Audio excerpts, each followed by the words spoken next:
Hola, muy buenas a todos y bienvenidos a un nuevo episodio del podcast. Hoy estamos con Enric Domingo, que imagino que para los que estéis un poco metidos en Discord y en las cosas que hacemos, pues quizá le conocéis. Y el motivo por el que está aquí es porque recientemente ha ganado una competición de Kaggle, así que hoy nos viene un poco a explicar todo al respecto. Nada, buenas tardes, Enric. Hola, buenas. Bueno, hemos ganado, ¿no? Entre los dos. Bueno, sí, yo soy eso, Enrique Domingo. Ahora estoy haciendo de Machine Learning Engineer, bueno, y Software Developer también en Ernie, que es una consultora, y estoy en un proyecto para una empresa de pharma. Bueno, pues sí, pues me apunté un poco al seguir los directos de Twitch de Juan, un poco con la idea de aprender, como en otros, como el de Cassava Leaf y otros anteriores. Y entonces, bueno, intenté ir un poco más allá y en esta competición, como tampoco era de las que dan recompensa o puntos, pues no fue tampoco tan difícil llegar a la segunda posición. Entonces nos juntamos, le dimos una vuelta más y bueno, y al final también íbamos en segunda posición y con el 10% del test, de la parte test de los datos, pero con la parte privada, ¿no?, del dataset, al final quedamos primeros por sorpresa bueno, pues una- fue una buena experiencia. Bueno, ahora hablaremos en detalle al respecto de todo esto.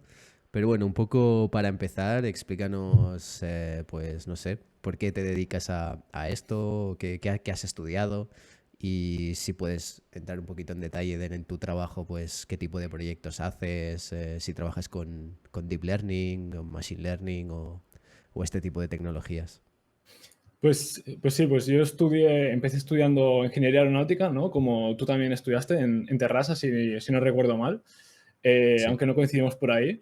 Pero, y bueno, ahí una vez, cuando llevaba ya 4 años ahí, con los compañeros de piso y algunos amigos, bueno, teníamos una asociación de aeromodelismo así para aplicar eso, conceptos aerodinámicos a aviones un poco así como medio de juguete, pero que se podían aplicar cosas muy interesantes teóricas.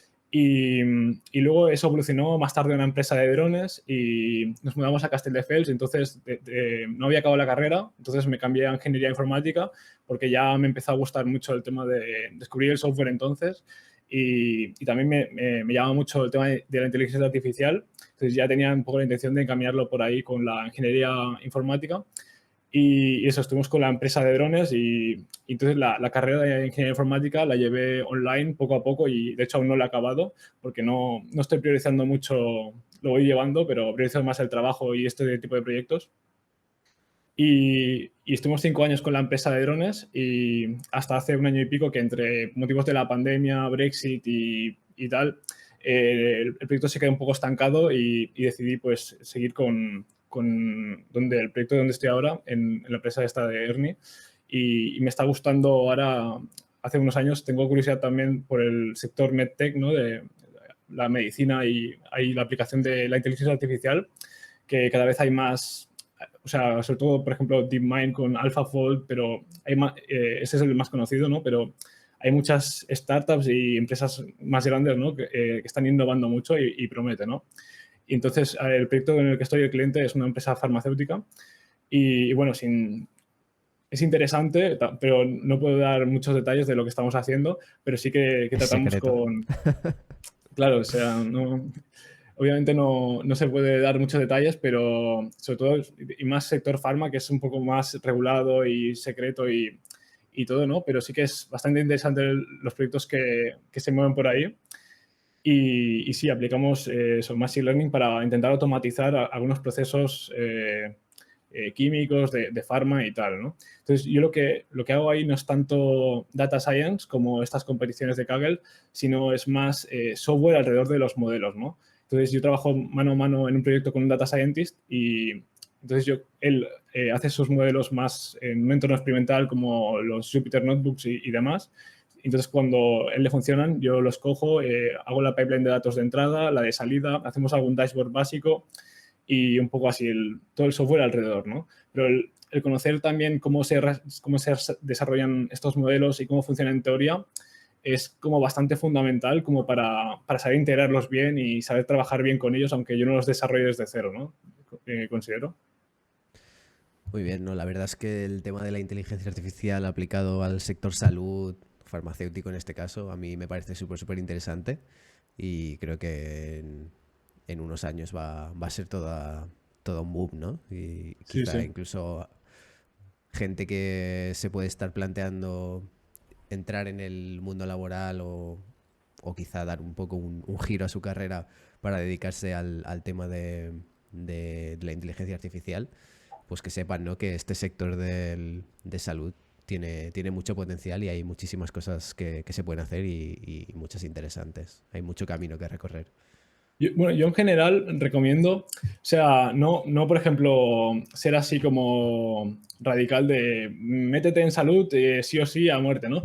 Sino un poco de un mix entre lo que te gusta a ti, ¿no? Lo que probar, conocer un poco de todo y escoger como de entre lo que te gusta, lo que tiene más salida, ¿no? Un mix entre lo que promete, ¿no? Y lo que te gusta, ¿no? Porque, por ejemplo, Earth Observation, ¿no? Lo que te dedicas tú, pues también ha tenido un boom en los últimos años y seguro que lo va a tener más, ¿no? O sea, por ejemplo, si a alguien le gusta más ese campo, por poner un ejemplo, ¿no? O aeroespacial, ¿no? Pues también, o sea, no creo que se vaya a acabar, ¿no? En los próximos años. Entonces es eso, conocer un poco, conocer de todo para encontrar qué es lo que más le llama la atención a alguien. Y en mi caso fue eso, o sea, partiendo un poco de la ingeniería, el sector salud parece como muy, muy separado de la ingeniería, no sé, yo lo había visto siempre, sí que es de la ciencia, ¿no? Pero no lo había visto nunca muy relacionado. Y cuando más conoces de la ingeniería y te vas enterando de cosas del cuerpo humano, le fui viendo más similitudes, ¿no? Al igual que cuando más sabes de inteligencia artificial y escuchas cosas de neurociencia así por curiosidad o leyendo libros, ves que no es lo mismo, pero tienen muchas, muchas similitudes que a priori no sé, no hubieses pensado, ¿no? Así es. Y bueno, retomando lo que comentabas, es verdad que el campo de la observación de la Tierra o trabajar con imágenes de satélite, yo personalmente creo que tiene también muchísimo, muchísimo futuro, ¿no? Más que nada, pues porque en los próximos años cada vez va a haber más fuentes de datos, más satélites, más cohetes, más de todo, ¿no? Parece que también es un campo que va a explotar. Y tiene muchas similitudes, de hecho, con el tema de la medicina. Pero bueno, yo creo que podemos ya entrar en detalle en lo que hemos venido a hablar, que es la competición de Kaggle. Así que si quieres compártenos la pantalla y vamos un poco a hablar de la competición y de todo lo que hemos hecho. Pues aquí tenemos la página de la competición para entender un poco de qué iba y ver los datos y el objetivo de la competición. Entonces, el input era imágenes de satélite por un lado y por otro lado datos tabulares, que eran de datos tabulares básicamente. Y el objetivo o las labels eran especies de animales y plantas, que en total había 17.000, que son bastantes. O sea, nunca había visto yo antes un caso de clasificación con tantísimos labels. Y entonces se entrenaba con estas labels el modelo y cuando le dabas un sitio nuevo, una nueva localización del mapa, que eran solo América y Francia, por cierto, cuando le dabas una nueva localización con las imágenes de satélite y los datos de esa localización, que nunca había visto antes el modelo, tenía que predecir las 30 especies más probables de ese sitio. Ese era el reto, ¿no? Dado un sitio nuevo, predecir qué especies de plantas y animales más probables podría haber en ese sitio, O lo sea cual que es un. a diferencia, por ejemplo, de un caso fácil de clasificación, como pues imagino que la gente que empieza, ¿no? Que hace algo rollo elemenist o algo así, que tú tienes la imagen a la entrada y a la salida tienes que dar una clase, ¿no? Pues esto es un cero, esto es un uno.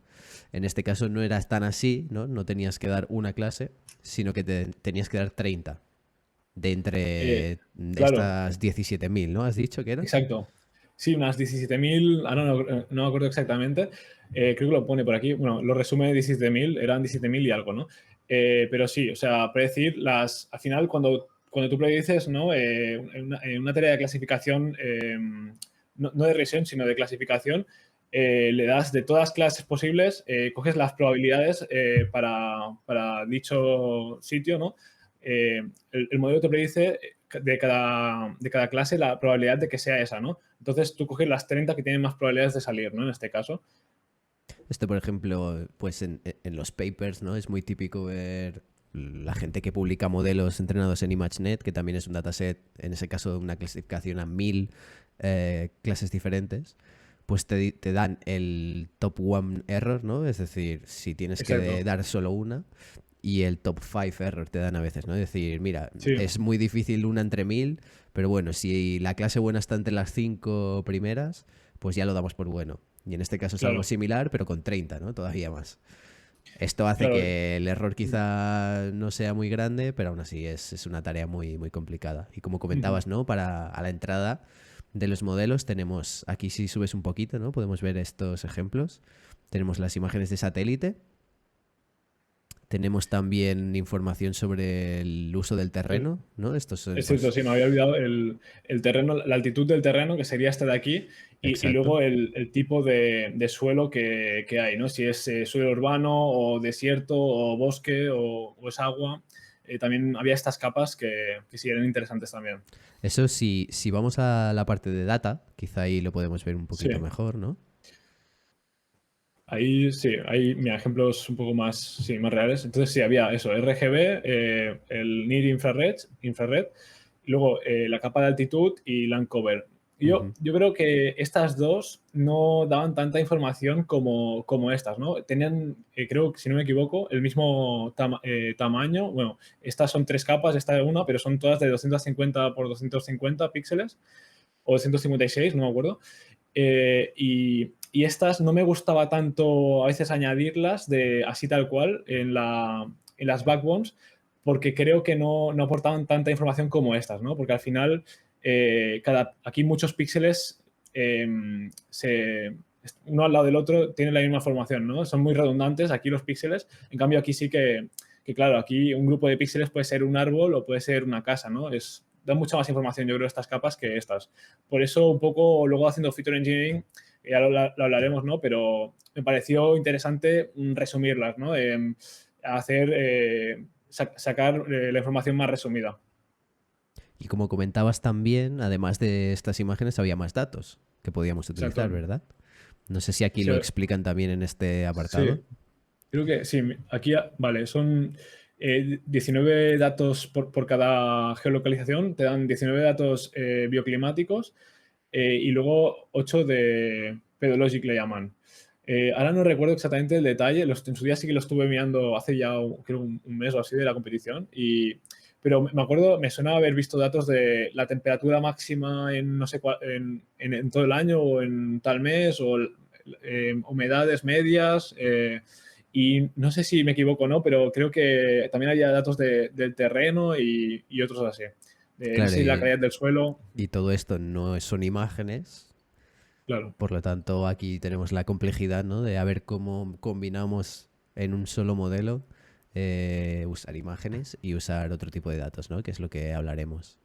Exactamente. Claro, ellos te lo ponen aquí y creo que habrá mucha gente que no las ha llegado a usar, ¿no? Estos datos, porque no es lo típico de coger imágenes y clasificar y ya está, ¿no? Entonces, bueno, es lo típico que te dan esta información y tú la usas o no, o solo usas esta. Y fue interesante, ¿no? La manera que tú empezaste a usar sí, los modelos bimodales, que sí, lo podemos comentar más tarde. Y bueno, en total había también 1,6 millones de filas, por así decirlo, de puntos de geolocalizaciones. Y en total eran 60 gigas. O sea, bueno, no es muchísimo, pero Es un bastante, ¿no? dataset ya grandecito que de hecho, si no me equivoco, ¿no? Para participar en este challenge te montaste un ordenador así pepino. Bueno, coincidió, no fue, sí, no fue aposta por eso, pero coincidió que ya tocaba, porque hasta ahora iba con un portátil así normalillo de hace 4 años, y para hacer este tipo de retos de Computer Vision, pues usaba o Google Colabs o los notebooks de Kaggle, y bueno, para cosas más sencillas está bien, y sobre todo para aprender y eso, pero ahora ya había llegado un momento que para según qué proyectos personales o este tipo de retos echaban falta, hacía ya un par de años que echaban falta eso, tener una GPU con más capacidad, y sí, sí, ha ido bien justo ahora. ¿Tú crees que ese hecho ha tenido parte de la culpa de que hayas ganado la competición? ¿O O podrías sea, haber hecho lo mismo en el portátil que tenías antes? ¿O en Google Colab? en el portátil seguro que no, porque tenía una GPU por suerte, porque muchos no tienen, pero era de 2 gigas y imposible. Y en el Google Colab, en Google Colab no he jugado tanto, aunque tiene más, creo que tiene más horas que en los Kaggle en los notebooks de Kaggle. Y en los notebooks de Kaggle sí que en alguna competición los había llegado a apurar las 30 horas que te dan así. Había un poco, las había apurado. Y bueno, y no está mal porque tienes 16 gigas la GPU tiene 16 gigas de VRAM, que poca broma no está mal. O sea, ahora mismo Nvidia, solo la 3090 tiene más que eso. Digo, de las tarjetas de la gama más RTX, ¿no? De las gaming, las más asequibles que todo el mundo puede llegar a comprar. Las demás, la que más tiene, yo sé, la RTX 3080 Ti, creo que es la segunda que más tiene 12 gigas y alguna más también tiene 12 gigas. Entonces, no está mal los 16 gigas esos que tiene, pero bueno, tiene otras pegas como un tiempo máximo de correr por sesión, que son 12 horas, y luego un poco, cada vez que reinicias el kernel, es un poco lento, no es como de trabajar con ellos, tanto como tener un ordenador, una torre en local, pero Sí, bueno, es eso. la verdad es que cuando quieres tomarte una competición un poco en serio, se nota mucho la diferencia de poder tener tu propia máquina. No sé si nos Sobre puedes comentar todo, las especificaciones de la tuya, seguro que hay alguien que le interesa sí, sí, sí. saber esos detallitos. ¿Qué Pues GPU, qué CPU, cuánta memoria y tal? sí, tengo una RTX 3090, que ahora justo la pillé ahora que estaban bajando de precio porque está bastante criminal, esto es hace unos meses, pero ahora ya se está, a ver, dentro de lo caro que son aún, la pude comprar ya bastante más barata que hace un año, ¿no? Y luego también me cogí un i7 de 12 generación que tienen los 8 núcleos que le llaman, de potencia, ¿no? Y 4 eficientes, o sea, 20 threads en total. Y bueno, se nota porque, sobre todo, donde más le noté eso, aparte de los data loaders, fue entrando el Random Forest. Ahí se pusieron los 20 cores a tope.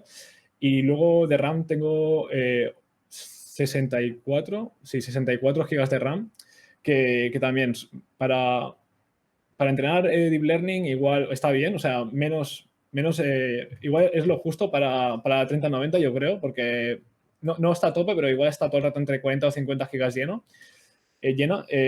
pero para Random Forest sí que también lo tenía al máximo. Y si hubiese tenido más RAM, yo creo que hubiese podido construir un modelo de Random Forest aún más tocho con un poquito más de accuracy, ¿no? O sea, en datos tabulares, tanto CPU como RAM lo puse al máximo, ¿no?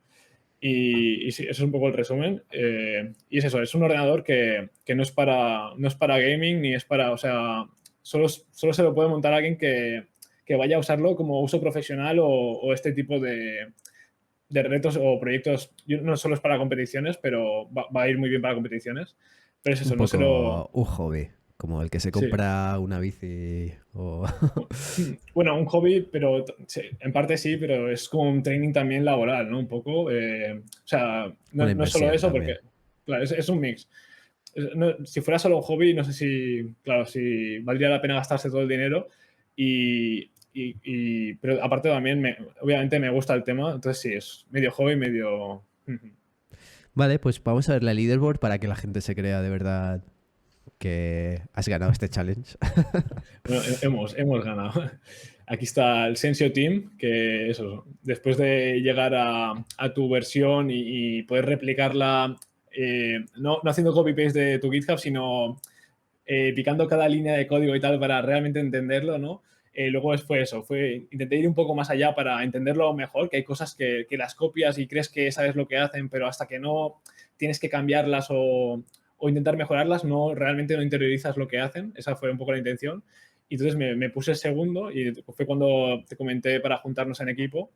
Y nada, y luego tú también le diste una vuelta más porque ya lo tenías como un poco olvidado, creo, la competición, ¿no? Y yo le di una vuelta más aún con el Random Forest y tal, y los ensambles, y estuvimos ahí debatiendo mejoras. Y nada, aquí está el Sí, resultado final. la gente que siguió los directos pues pudo ver más o menos hasta dónde llegué yo. que, bueno, podemos hablar de eso, ¿no? Un poco el proceso que seguimos, porque yo, si no recuerdo mal, empecé entrenando un modelo utilizando solo las imágenes RGB, ¿no? De todos los datos que hay, solo las imágenes RGB. Bueno, a mí me gusta, ¿no? Cuando hago este tipo de competiciones, pues siempre empezar poquito a poquito, ¿no? Y ir añadiendo más datos. Y luego Claro, bueno, sí que con eso creo que ya llegué a superar los mejores benchmark que daban ellos, porque en esta competición daban dos o tres y además bastante buenos. De hecho, solo 5 personas o 5 equipos superaron el mejor benchmark que daban ellos y todos los equipos restantes quedaron por debajo.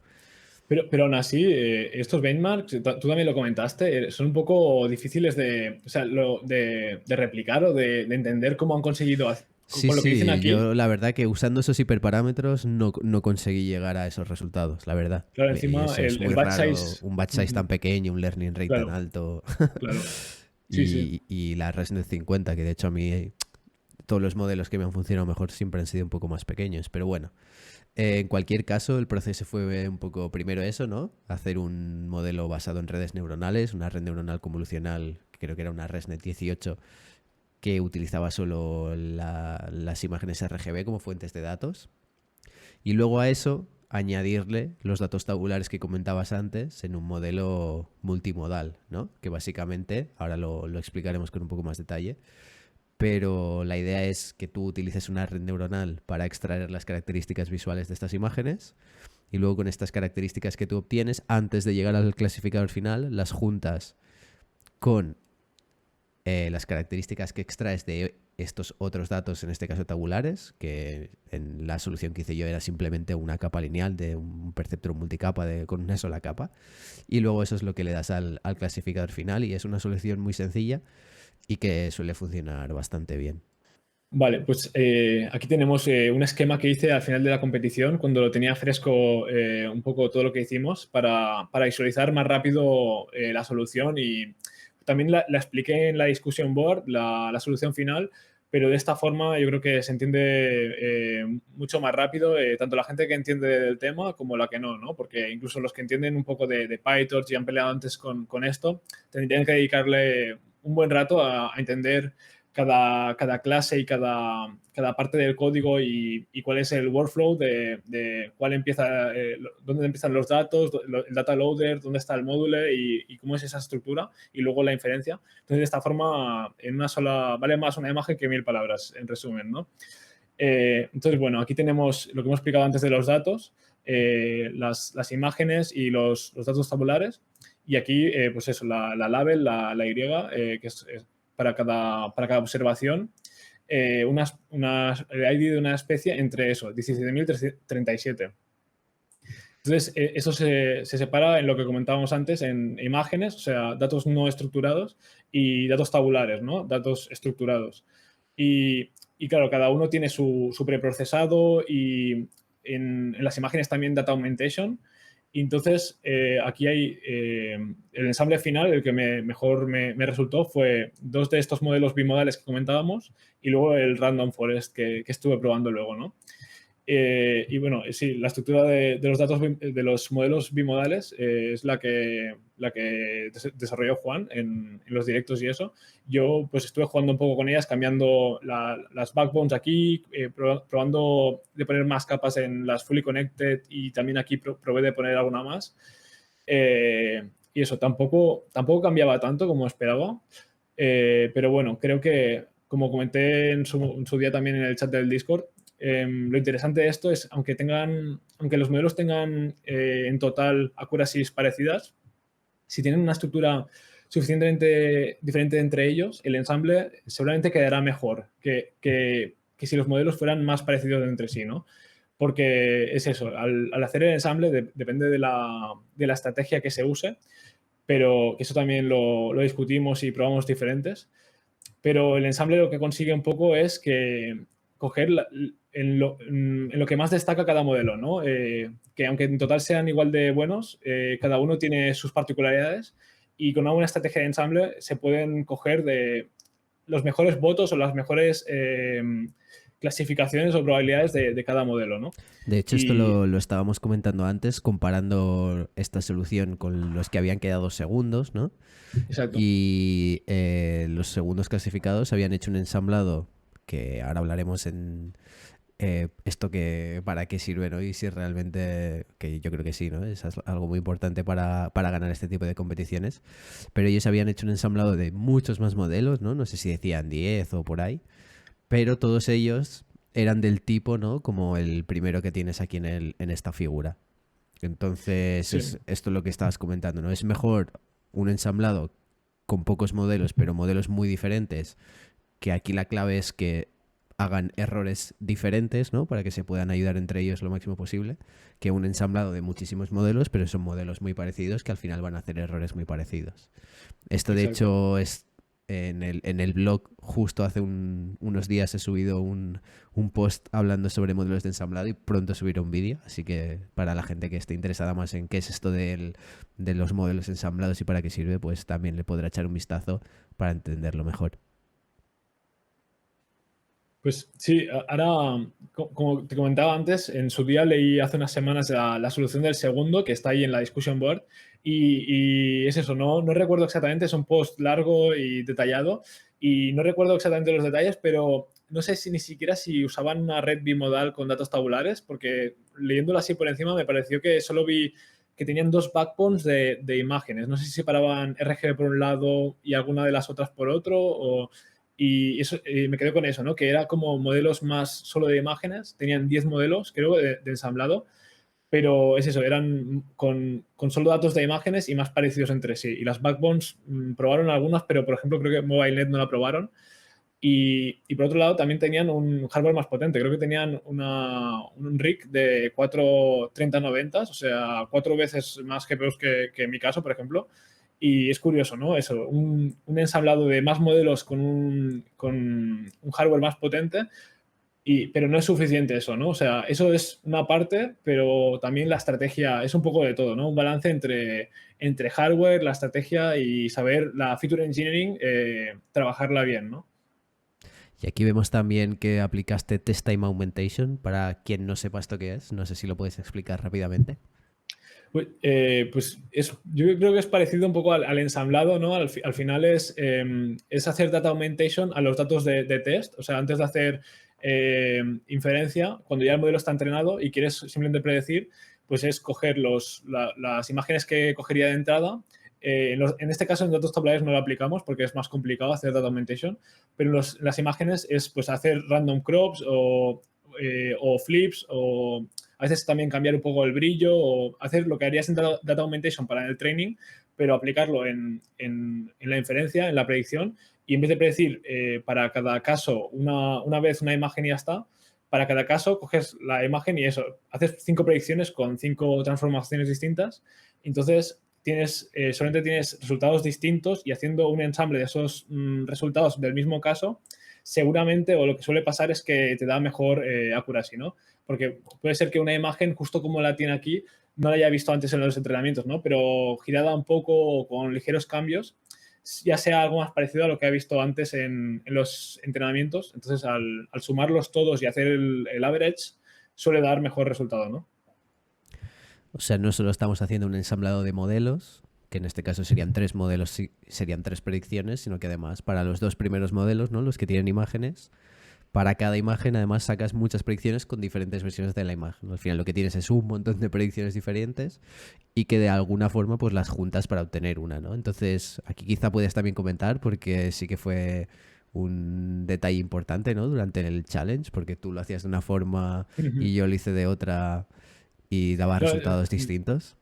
eso fue también lo bueno de hacer equipo y tal, ¿no? Porque el ir poniendo estrategias distintas y poder compararlas muy fácilmente, pues mira, pues lo que dé en el resultado del test es la mejor y ya está, y no hay debate, ¿no? Y entonces mi intuición, lo que me empecé haciendo es pues si un modelo sacaba estos 30 mejores IDs, ¿no? Labels, y otro sacaba otros 30, pues hice como una cola donde priorizaba, pues, primero el primero del uno, el primero del segundo, el primero del tercero, luego el segundo del primero. O sea, fui haciendo una cola en orden de prioridades cómo salían de los modelos, ¿no? Y luego si había IDs repetidas, porque las había, ¿no? Que solamente muchos votaban algunos las mismas labels, las quitaba, pero priorizaba eso, el orden de predicción y no tenía en cuenta las probabilidades, ¿no? Y tu approach fue más de quedarte con las probabilidades, hacer el average de todas las probabilidades de los modelos y entonces directamente hacer eso, el average de las probabilidades, ¿no? Y entonces hacer el top 30, ¿no? Es un poco igual difícil de entender si no se ve un ejemplo, pero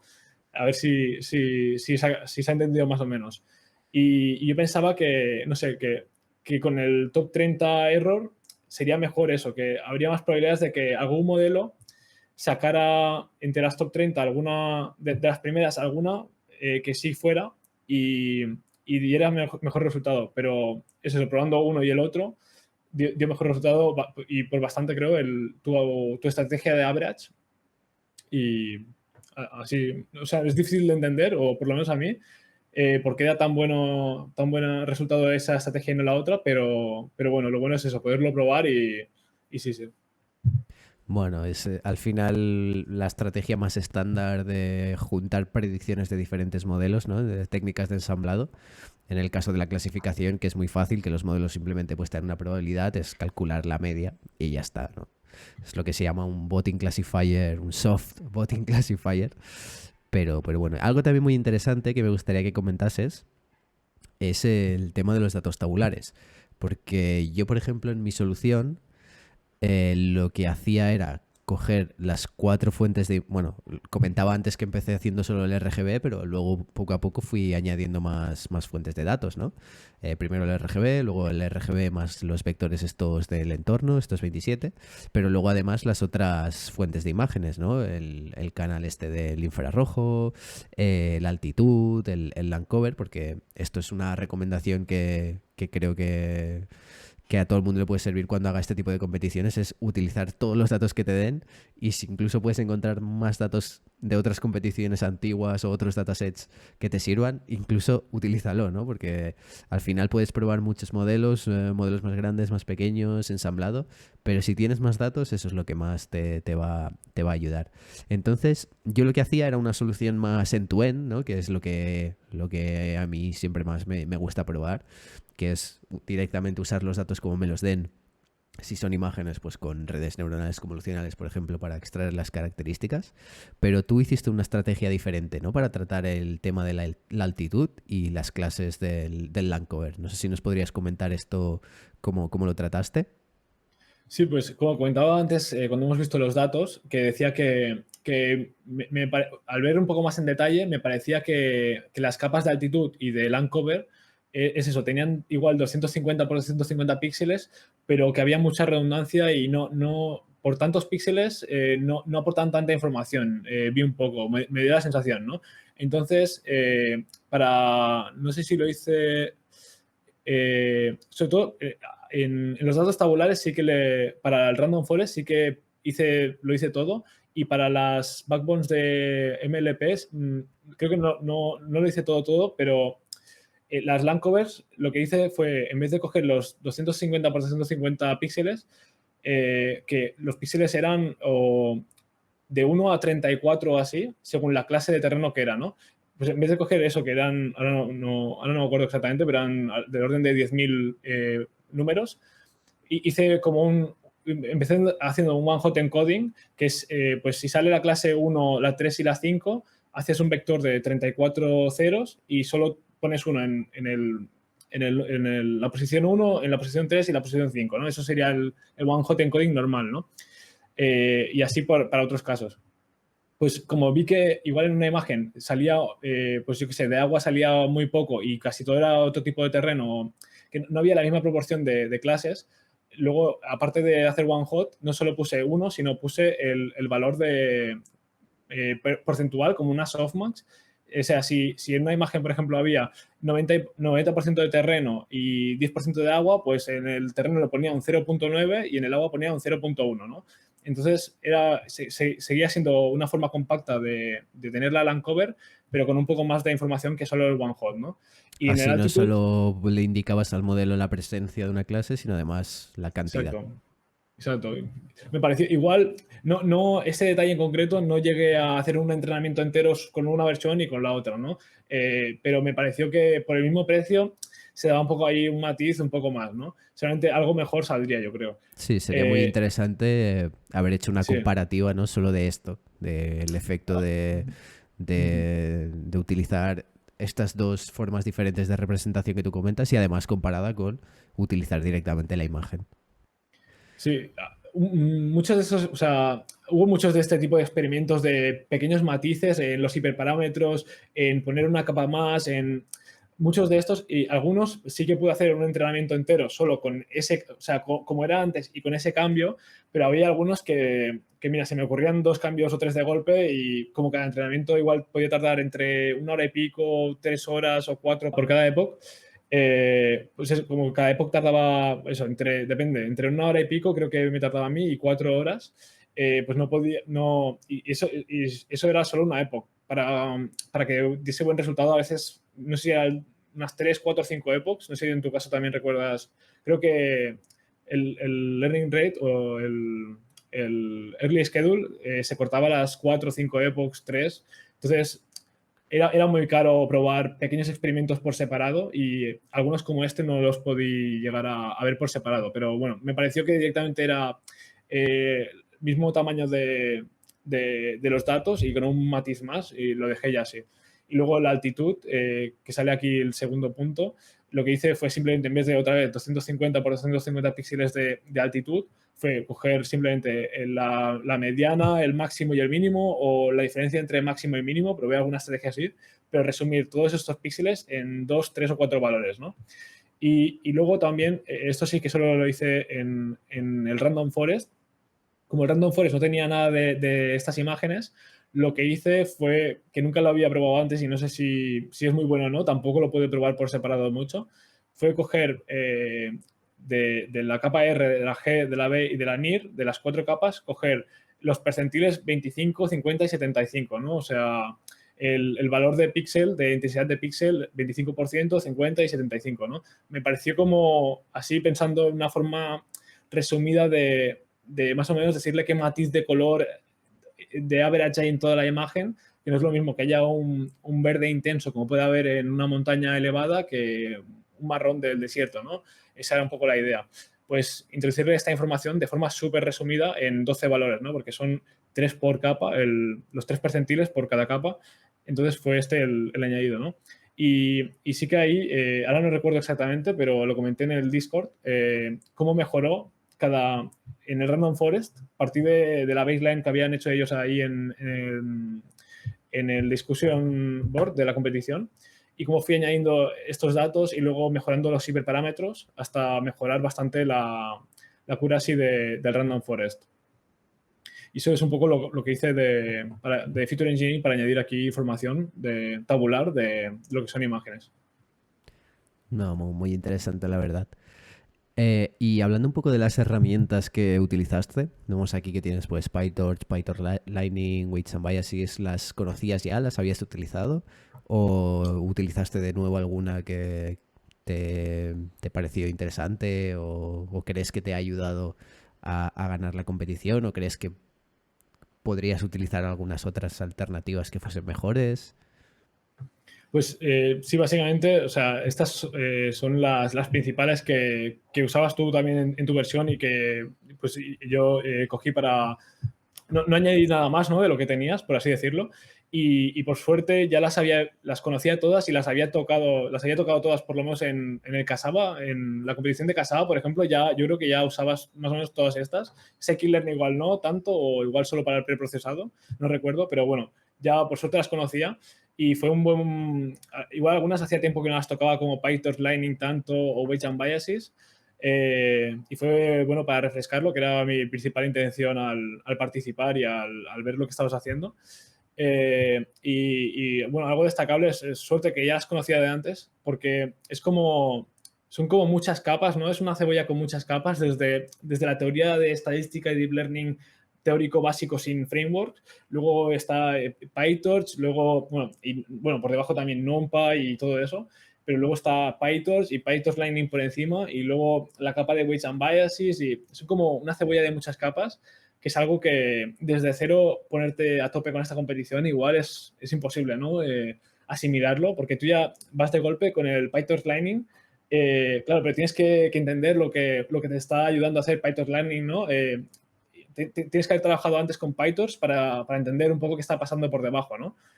Y Sí, y sí, sí, esto fue... es siempre, siempre lo digo cuando me preguntan cómo empezar en esto del deep learning o gente que está aprendiendo y pide consejo. Y yo siempre les digo que intenten aprender desde los fundamentos o las cosas más básicas. Yo creo que aprender a entrenar redes neuronales usando directamente PyTorch Lightning o Keras o estos frameworks de más alto nivel o FastAI también, sí que son súper útiles porque con 4 líneas puedes hacer muchas cosas, pero te están escondiendo tanta información que realmente yo creo que es útil para aprender. Que mira, mejor aprende con PyTorch o incluso hazte tu propia red neuronal desde cero sin ningún framework y así seguro que aprendes. Claro, eso, lo Y bueno de tu canal es eso, que te has currado, alguien puede entender, bueno, antes no tenías los vídeos incluso de Python y tal, o de computación, tenías ya que era mucho de los de Deep Learning desde cero, pero luego te curraste también los de NumPy y tal, o sea, alguien con tu canal puede ir desde super cero a PyTorch Lightning, que es bastante alto, ¿no? Y eso es lo bueno en tu canal pueden encontrar en castellano encima toda esa información, ¿no? Yo en mi caso lo aprendí hace 3 o 4 años. Empecé con el curso de Coursera de Andrew Ng, el tan famoso de Machine Learning. Creo que ese fue de mis primeros. Algo más había visto antes, pero ahí fue cuando más me metí ahí de lleno. Y luego alguno más de Deep Learning de Coursera y tal. Y luego también tus vídeos más tarde vi. No sé, te iba a preguntar también eso, si ¿dónde aprendiste tú el Deep Learning, los fundamentos? No sé bueno, si FastAI o... yo en mi caso, o sea, lo primero que aprendí fue en la universidad. O sea, yo hice un máster de inteligencia artificial y ahí aprendí las primeras cosas. Vale. Pero sí que es verdad que la gran mayoría de las cosas que tengo en el canal las he sacado de diferentes libros o cursos online. Entonces, el libro, por ejemplo, de Scikit-learn, no, ¿cómo se llama? Machine El Learning hands-on, con hands-on Machine Scikit-learn Learning. y Sí. TensorFlow y tal, pese a que no es con PyTorch, me parece que es muy bueno para aprender los fundamentos de Machine Learning. Y, y luego hay un montón de cursos online o vídeos que puedes ver para aprender estas cosas. Pero y es lo que te comentaba antes. O sea, realmente si quieres aprender, ponte Learning from Scratch, Neural Network from Scratch with Python. Ya. O ahora, pues con los vídeos que tengo yo también está en castellano. Seguro que hay otra gente que también tiene vídeos en castellano.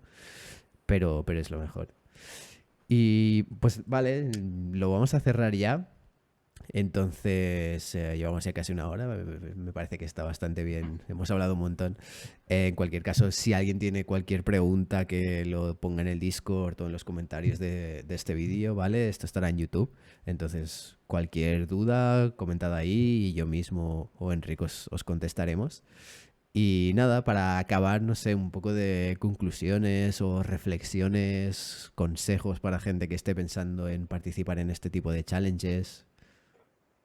Sí, es curioso porque ahora en la empresa, por ejemplo, ellos incentivan bastante que haya communities de temas como frontend, quality automation y así, y de datos aún no había mucho, ¿no? Y estoy empezando un poco a intentar crear esa comunidad con algunos compañeros que también les interesa el tema. Y es eso, o sea, yo porque llevo ya 2 o 3 años con este tema y para mí es como bastante ya natural o fácil, pero es verdad que alguien desde cero, ¿no? El approach para llegar a una competición de estas es bastante, no es tan fácil, ¿no? Como me da la sensación. Entonces, bueno, por suerte también en Kaggle tienen esa serie de cursos que puedes también empezar muy desde cero y algunos de los intermedios ya te enseñan a competir en algunas más fáciles como las de Titanic. Entonces, yo lo que siempre recomiendo mucho, aparte de tu canal también, que es otra fuente también de empezar de eso, desde cero, como decíamos, los cursos de Kaggle es un buen sitio para eso, para partir desde cero y llegar a hacer no una competición de estas, pero sí una de las MNIST o Titanic, ¿no? O la de las flores o así. Y ya es un gran salto, ¿no? Ya después, o sea, si llegas ahí, ya estás bastante bien posicionado para poder coger una de estas. y lo bueno es que en la discussion board o la code board de la competición siempre hay, que igual eso la gente no lo conoce, pero siempre hay gente con posts de cómo hacer un análisis de datos sencillo o cómo hacer un primer approach, ¿no? Y alguien que sepa un poco del tema, si pierde un poco de tiempo ahí en la discusión y en la code board de la competición, siempre puedes aprender cómo, no cómo ganar, pero sí cómo afrontar el problema, ¿no? Y es muy útil el conocimiento que se puede sacar de ahí. Pues sí, 100% recomendable Kaggle para aprender. Yo también lo he utilizado mucho, me he hecho todas estas competiciones de beginners, así que súper recomendable. No sé Es, si es una quieres. carrera, es como una carrera de fondo esto, no hay que tener prisa y hay que ser un poco constante y que te guste el tema y al final poco a poco el conocimiento va saliendo, ¿no? Pero es eso, es como una carrera de fondo porque hay mucho que aprender y es denso. Genial. No sé si para acabar quieres comentar sobre algún otro proyecto en el que estés trabajando, porque sé que tienes algunas cositas interesantes por ahí. Pues hace un mes así empecé a escalar en el rocódromo y así de hobby y desde cero. Y luego descubrí una modalidad que ahora es un deporte olímpico, que es el speed climbing. Y después de practicarlo unas semanas o así, una buena forma de aprender mejor es grabarte uno mismo para ver dónde fallas o cómo mejorar, ¿no? A partir de tus propios vídeos. Y entonces lo que me di cuenta un poco es, por ejemplo, que para empezar, que tenía que cortar yo los vídeos a mano o que tenía que contar los segundos que tardaba, porque lo importante aquí es subir la pared, cuanto más rápido mejor, se cuenta el tiempo. Entonces tenía que mirar yo dónde empezaba el vídeo a escalar y dónde acababa y hacerlo a mano. Y pensé, ostras, esto se podría automatizar, ¿no? Y de ahí se me ocurrió un poco que con Computer Vision se podría detectar la persona y automatizar eso. Y luego se me ocurrió también pues, que se podría sacar otras métricas como la velocidad o el recorrido. Y aquí hay una demo, el vídeo este de Twitter. Y pues esto fue un poco la primera proof of concept que hice en igual 3 o 4 días, porque sabía ya un poco de estos modelos de detección de posición y de post detection, que se dicen. Y entonces, bueno, lo que hago es eso, contar los píxeles un poco de desplazamiento y entonces saco las velocidades y con la velocidad pues pinto un poco el track, ¿no? Entonces, según el color, si es más rojo, pues sabes que ahí vas más lento y tienes que mejorar y si es azul va más rápido. Ahora en este vídeo no sale, pero saco también gráficas y cuenta el tiempo total. Y también lo importante en este deporte es ir cuanto más centrado mejor. Entonces aquí ves si te estás desviando mucho de la vertical o, y bueno, fue una idea que recomiendo que la gente primero haga los tutoriales básicos y aprenda copiando proyectos así, los más clásicos que hay en YouTube o en cursos, pero luego es eso, sacar ese conocimiento y aplicarlo en algo muy nicho, muy tuyo, que sea también tu hobby o que entiendas tú muy bien, porque es eso, a la vez aprendes mejor y aplicas algo no copiando, sino encuentras problemas distintos y tienes que profundizar más y a la vez igual puedes detectar eso, un caso de negocio potencialmente que estaba ahí y que aún no ha llegado nadie con conocimiento de eso, de Machine Learning a resolverlo, ¿no? Y de esos yo creo que aún hay bastantes, ¿no? Sobre todo en Computer Vision. Y nada, es un ejemplo de eso, de un proyecto personal. Ahora mi idea también es más adelante pues intentar hacer una aplicación web y para practicar temas de cloud y de backend y bueno, lo empecé, pero también entre el trabajo y la Kaggle y demás, lo tengo un poco parado ahora. Pero sí, la intención es ir siguiéndolo más para eso, para poner en práctica este tipo de conocimientos, ¿no? De Machine Learning Operations también, MLOps y Computer Vision y eso, mezclar los dos hobbies, ¿no? El Machine Learning con la escalada o lo que sea, ¿no? Pues sí, genial. La verdad es que la aplicación tiene muy buena pinta, así que sigue trabajando en ella, que seguro Sí, saco tiempo. que te la comprarán por muchos millones. Ojalá, ¿no? Lo malo de que sea un deporte tan nicho y tal es que tampoco hay millones, pero bueno, algo así en el fútbol, por ejemplo, bueno, seguro que ya está bastante trillado a día de hoy, pero hace 3 o 4 años yo creo que aplicar algo así en el fútbol, ¿no? Hubiese dado, bueno, y da bastante dinero, ¿no? Pero bueno, Pues lo sí, la bueno de verdad. esto es que aún no se había hecho aún. Hay muchas oportunidades y como comentabas tú, mezclar algo que te guste Ujú. y con la programación, ¿no? No hace falta que sea algo de inteligencia artificial, simplemente pues hacer una aplicación o algo que puedas aplicar a un hobby o algo que te guste, pues es una forma de aprender. Es muy amena y además súper, súper recomendable. Y nada más, muchísimas gracias por haber venido al podcast y explicarnos tu solución al challenge de Kaggle. Como comentaba antes, si la gente tiene preguntas, pues que nos las ponga aquí mismo en los comentarios de YouTube o por Discord o donde sea y las iremos contestando. Y nada, muchísimas gracias. Muchas gracias por invitarme y un placer. Y también gracias por enseñarnos con los directos y con tu canal todo este tipo de herramientas y conocimiento. Muchas gracias y bueno, nos vemos por el Discord. Chao, chao. Chao.